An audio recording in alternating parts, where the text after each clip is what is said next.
Well, thank you guys for tuning in for Meaningful Minutes with Candace. We know that we get hundreds of people that actually tune in afterwards and they watch the recording when it's according to their time schedule. So I want to be a good steward of those that are able to be with us live. And so today, we're taking some time to just talk about animal therapy and pet care because a lot of it goes with our ministry here at the Open Door Mission. Some people may not realize that every month we host a free pet clinic here at our campus, and it's at the Timberlake Outreach Center, and it's the third Sunday. And it's a group of volunteers that are on our campus, and they actually go out, they give out numbers, and they actually see close to 30 households every month. And you can bring two pets per household. And that's a routine check, vaccinations, things like that, that are quite expensive for just the everyday person that's trying to make ends meet. There's extra expenses, of course, for those that are struggling to make ends meet, but they still love their pets. And if you go to the next slide, you can see our fabulous volunteers, veterinarians and vet techs. And you can see that this was actually a little cat, a calico cat that was being served at last month at our clinic. And we're super grateful. Thank you to our clinic volunteers. We've actually expanded. If you go to the next slide, Logan, we've expanded.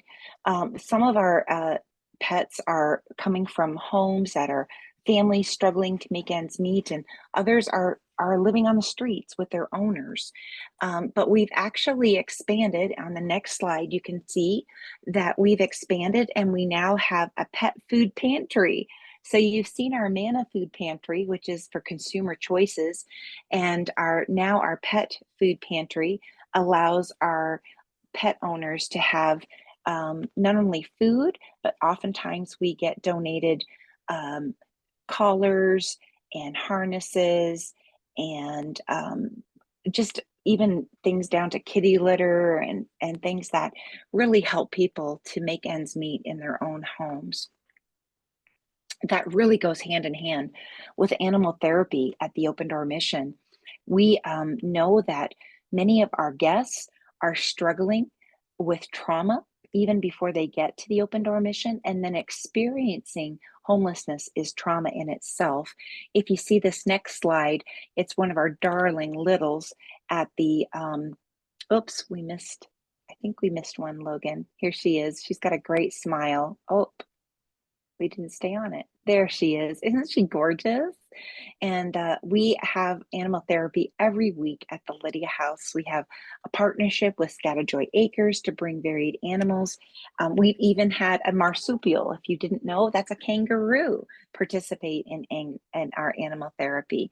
Actually, recently, our men had that are in our recovery program had the opportunity to go to equestrian therapy, which is horse therapy. So we're super excited about that. This is actually Joy, who's one of our animal therapists. And we just know that animal therapy works with so many of our behaviors and mental health with our children and our adults that are experiencing homelessness. We do a fabulous program. Our kids are open to the animals, and it just opens up a whole opportunity for them to actually talk about their feelings with one of our therapists. Here you can see that we have a animal being fed, another one being petted. It's interesting that we were talking about animal therapy at the Open Door Mission. We have another group that comes in with their pets once a month and just walks the halls of our campus. And they just have flocks of people that are drawn to those animals. And it's amazing to see the changes in people when you have animals around. The National Suicide Prevention Awareness flyer just went out. I'm not sure if you got a chance to download it. If you didn't, you can go to our website. It was September 10th was the National Suicide Prevention Day, and we have more people experiencing homelessness that are actually attempting suicide than ever before. And we have many that are becoming successful. But children experiencing homelessness are 3 times more likely housed children to attempt suicide. And we at the Open Door Mission are very clear with our guests when they come in that we only have a couple of actually policies. One is a zero policy on active using on our property, and the other is a zero tolerance policy for violence towards themselves or others. And so a lot of times we implement what we call stay contracts with our guests in case they are struggling with self-harm. And that helps us to help them make a prevention plan. At the Open Door Mission, we have trauma-informed care staff that create this therapeutic environment, and animal therapy happens to be part of that. And although we offer behavioral counseling and cognitive counseling and group counseling, and we have mental health evaluations, people are drawn to music and art therapy that we offer at the Open Door Mission. And you can see here this is a sample of Zachary who's participating in our art therapy. And we actually offer art therapy across our campus to men, women, and children. If you downloaded the National Suicide Prevention Awareness Day flyer, you'll notice that Zachary's story of being a suicide attempt survivor is on that. And Logan can put a link in our chat so that you can actually find that for if you would like to download that and have that. We also know in our art therapy, working with our hands is very therapeutic. But if you happen to know someone that's experiencing suicide crisis or emotional distress, you can actually dial 988 across the country, and that's a suicide and crisis hotline. And you can have confidential support that's offered to you. And also another number to keep in your contacts is 211.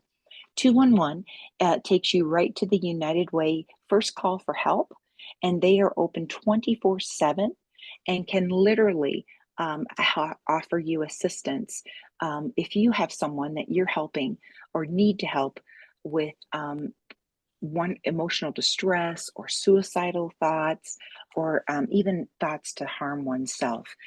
Those numbers again are 988 for the suicide and crisis hotline or 211 for the United Way first call for help. Also, at the Open Door Mission, we often ask for prayer requests.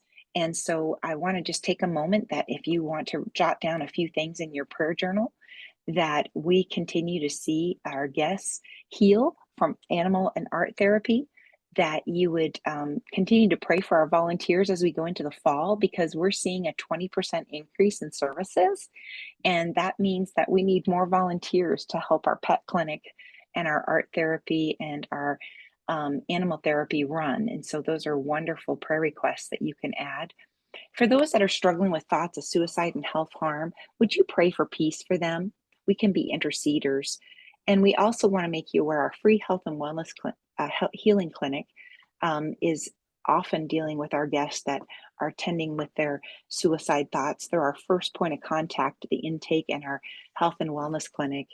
And we just need to ask that we have wisdom, peace, and discernment for not only our staff, but for our community, as we know that mental health and behavioral health is a huge issue.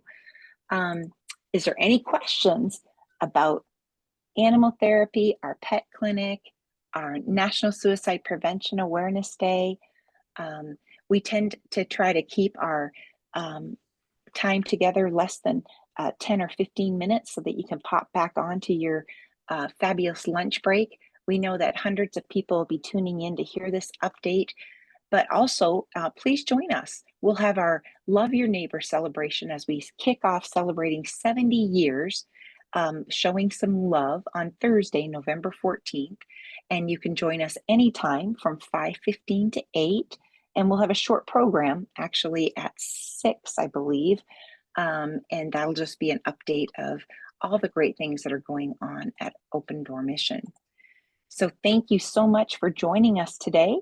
And we got this in 10 minutes. So you get all 50 minutes left of your lunch break. God bless you. And I hope to see you next month.